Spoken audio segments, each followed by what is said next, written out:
Tout arrive pour une raison. Vous est-il déjà arrivé de passer des nuits blanches à vous demander pourquoi une telle douleur vous est arrivée, pourquoi vous avez perdu cet être cher, pourquoi vous avez perdu cet emploi tant convoité, pourquoi la vie vous réserve tant d'obstacles juste au moment où vous pensiez que tout allait s'arranger? Nous devons comprendre que tout ce qui nous arrive, même si Dieu ne le provoque pas, est permis par lui. Car tout a une raison d'être. Pas une feuille ne tombe d'un arbre sans la volonté de Dieu. Tout ce qui nous arrive, même si nous ne le comprenons pas, a un but. Et le Dieu de toute grâce, qui vous a appelé à sa gloire éternelle en Jésus-Christ, après que vous aurez beaucoup souffert, vous rétablira lui-même, vous affermira, vous rendra inébranlable. 1 Pierre chapitre 5 verset 10. Dieu désire que les familles se fortifient dans la souffrance, car c'est le seul moyen pour lui d'agir sur la sensibilité humaine. Je sais qu'en ce moment, nous ne comprenons pas grand-chose, voire rien du tout, mais au temps voulu par Dieu, nous comprendrons. Nous savons du reste que toute chose concourt au bien de ceux qui aiment Dieu, de ceux qui sont appelés selon son dessein. Romains chapitre 8, verset 28. Et au temps voulu par Dieu, nous lui rendrons grâce, car c'était le meilleur moyen de fortifier notre foi et de nous affermir avec plus de confiance et de certitude. Grâce à la souffrance, de nombreux conjoints se sont réconciliés. De nombreux fils prodigues sont revenus à la maison. De nombreux malades se sont abandonnés à Jésus.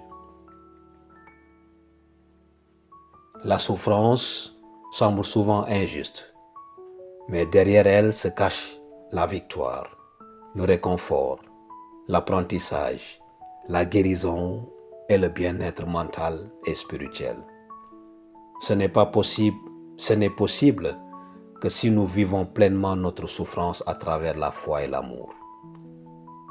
Dieu ne nous abandonne jamais.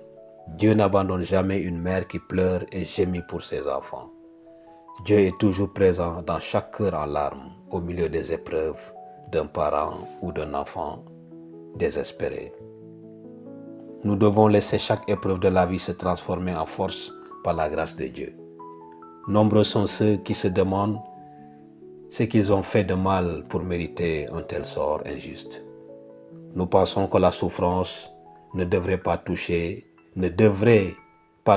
ceux qui ne font pas de mal à personne. Mais ce n'est pas le cas. Et Jésus en est le parfait exemple. Il était bon et parfait, et pourtant, il a subi l'injustice. Nous devons être conscients qu'il existe des familles qui ont enduré des tragédies pires que les nôtres. Et pourtant, elles restent fortes, reconstruisant leur vie sur les ruines de leur perte. Savoir transformer la souffrance en espoir nous préserve de l'apitoiement sur nous-mêmes. Lorsque nous transformons la douleur en opportunité, elle est moins vive. Et même si nos yeux se remplissent de larmes, chaque larme touche le cœur de Jésus et sa miséricorde et sa bonté nous rapprochent de lui. Chaque expérience douloureuse est un chemin de croissance spirituelle et personnelle. C'est comme une porte qui s'ouvre face au désespoir. La douleur est inévitable, mais la souffrance n'est pas un choix. Elle survient au moment où on s'y attend le moins. La douleur se manifeste de bien des façons, mais la parole de Dieu nous dit, dans Psaume 34, 19, nous pouvons lire, « Nombreuses sont les afflictions du juste, mais l'Éternel le délivre de toutes. » Dieu désire guérir les familles.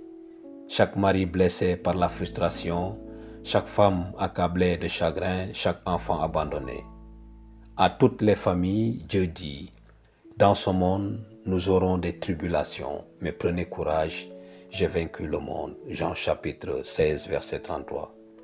Famille avec Jésus vous invite à guérir par la foi. La douleur qui vous consume sera guérie par Jésus.